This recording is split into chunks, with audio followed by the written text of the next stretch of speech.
Okay, Valentine's Day. The one day out of the year we have a chance to make up for a year's worth of neglect. Men, you can make your hen as fancy a meal, as expensive or as cheap as you want. As a Scot, I have to recommend you be frugal and shop around to get that $5 a pound London broil. Never tell her though, unless she herself is Scottish. Because if you brag about how wise you are with your money, she'll think you didn't care enough about her to spend stupid amounts of cash on her. Aye, American ladies are daft like that. It doesn't tell me think that though. We're going to be doing a protein, a vegetable and a starch, which is supposedly a full meal. And depending on the cut of the meat, you'll either spend between $4.50 and $10 per plate. And if you buy a cheap wine for the wine sauce that I'll be showing you later in the episode, you just add the cost of the wine to the total, but it's still cheaper than going to a restaurant. Okay, we'll start this off by boiling a pot of water for our mashed potatoes. Fill it up only about halfway, that way it doesn't overflow later. And speaking of which, these are our russet potatoes. They peel easy, they taste great, and they're quite cheap. You can take your pick as to how you peel them. I like to use this standard potato peeler. It takes a wee bit longer, but you get to save as much of the potato as possible. But if you like to do things a wee bit faster and a bit more haphazard, you can use a knife. Now I'm a bit out of practice using a knife. You used to do it all the time, but I decided that I like the taste of potato peels better. But some people like their potatoes without peels, so just going to show you both ways. You pick how you want to do it. Now you can save these peels for later, make them into potato crisps. They're quite tasty, but for now I'm just going to throw them away, cut up my potatoes and into smaller bite-sized chunks so that it's easier for them to boil. Aye, just like that. Now it's time to make our steak rub. We'll start with a tablespoon of essence of emerald, which is a Cajun seasoning. We'll add a teaspoon of dried chopped onion, a tablespoon of brown sugar, a half teaspoon of garlic salt, a teaspoon or so of kosher salt, a tablespoon of unsweetened cocoa powder. Add a sprinkling of red chili flakes and some regular black pepper, and you're just going to mix it up real good. And you've got yourself a top-of-the-line steak seasoning. Now this is a London broil. It's quite big and it was on sale. We're going to cut it into reasonable sized strips, just like so, and then we're going to take 2 of them and set it into our seasoning mix and set the rest aside for later. And we're just going to rub all that meat with all that seasoning. We want to make sure every square inch is covered. Perfect. Once our water boils, we're going to add our potatoes to the mix. And then we're going to put that on a back burner. And we're going to set our oven to 350 degrees Fahrenheit. And we're going to get a small skillet ready to melt some butter. And then saute some green beans. Okay, we'll saute a lot of green beans. I like green beans.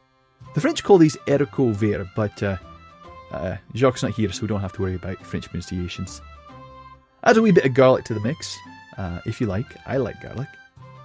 And of course, I found some of these delicious portobello mushrooms on sale. They're about to go rotten. And so I got them for the same price as the white button mushrooms.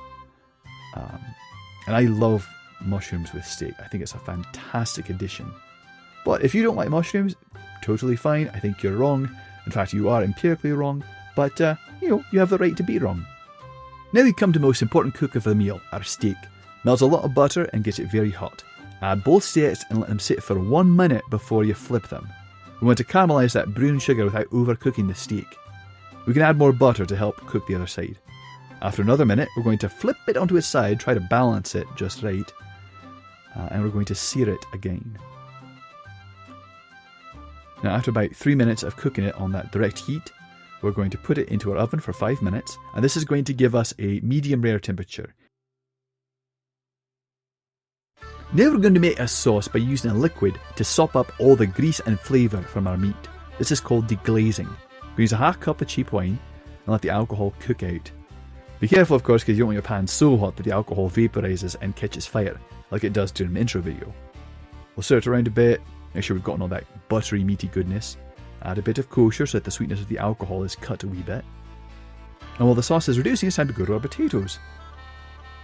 They've been boiling for quite some time, and when they crumble with a little bit of difficulty, it means they're perfect for mashing. Drain off the tatties and grab a masher. It is time to go to town on those suckers. Take your favourite milk product. In this case, I'm using heavy cream because it's been sitting in my fridge since the biscuit episode, and I think it was about to go bad. It goes without saying that cream is more expensive than milk, and it's more expensive than condensed milk or, whatever, evaporated milk. But it makes for a very creamy mashed potato. It's very tasty.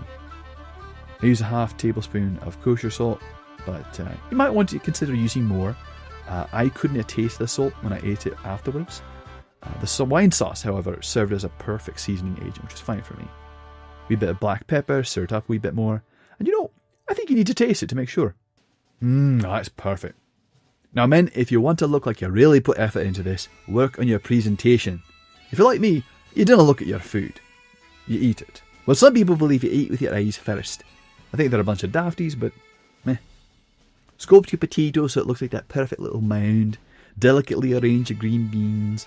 Set your mushrooms just so it looks like they were set aside specifically for one purpose. Take your sauce, drizzle it on first, and then set your steak on top of that. Oh, and look at that. It looks like you actually put some effort into it, even though you and I both know you really didn't. Good for you. And that's our steak dinner. Thanks for sticking around with us. I hope you have a wonderful Valentine's Day. As for me, I've got a dinner to get to. Oh, what are you so doing here? No. You should be off making a lovely meal for your special one. No. I'm having a fine time eating here by myself. I didn't like all that boring conversation with my food anyway. No, this way I can enjoy a nice, fine, set dinner and not have to worry about any of that obnoxious, lovely-dovey speaking nonsense. It's a nice, bloody rare steak, some finely cooked sautéed mushrooms, and with some of this red wine garbage. That'll do for me, thank you kindly. But you go off. You have yourself a lovely time. Don't forget to buy your chocolate. I think I like that. But in the meantime, you're watching Celt Can Cook, the Scottish cooking channel that encourages young men and women to have the confidence and competence they need to conquer the kitchen.